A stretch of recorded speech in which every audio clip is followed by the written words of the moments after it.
My first interview for the Future of the American Dream involved a discussion with a white female in her mid 50s who works in the healthcare industry.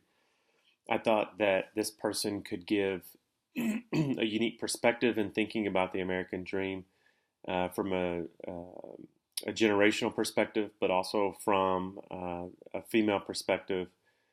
And interestingly, when asked to define the American dream, continually she um, evoked words like comfort, peace, without worry, and thought that much of these were predicated upon having access and affordability of healthcare, as well as reform of Social Security, and thinking about her future retirement is kind of where her thoughts were.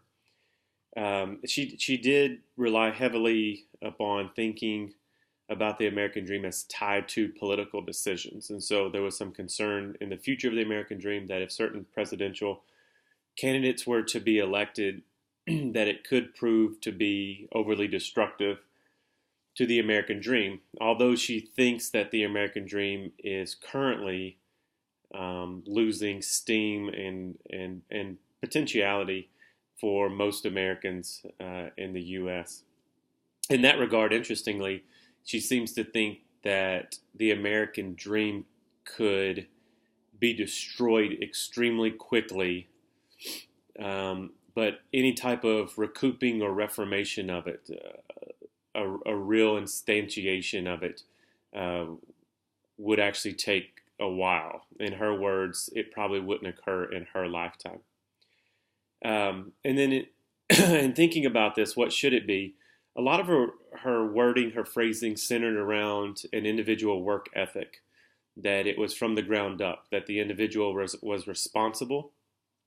And so if enough individuals could work hard enough, then the American dream could take a different kind of shape, a better, for the better.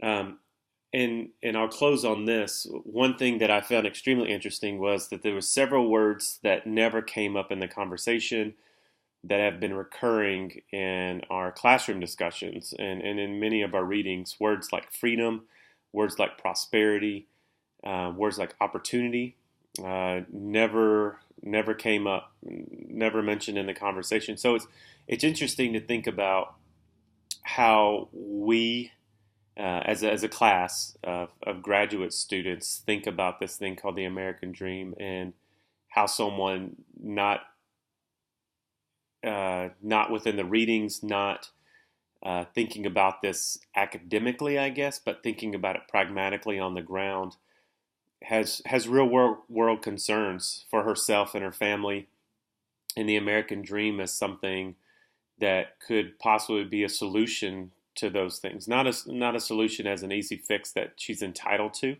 but a solution that is based upon, I guess, maybe not expressly merit, but some sort of work ethic. Maybe something like a Protestant work ethic. Yeah, so that's my reflections on interview one.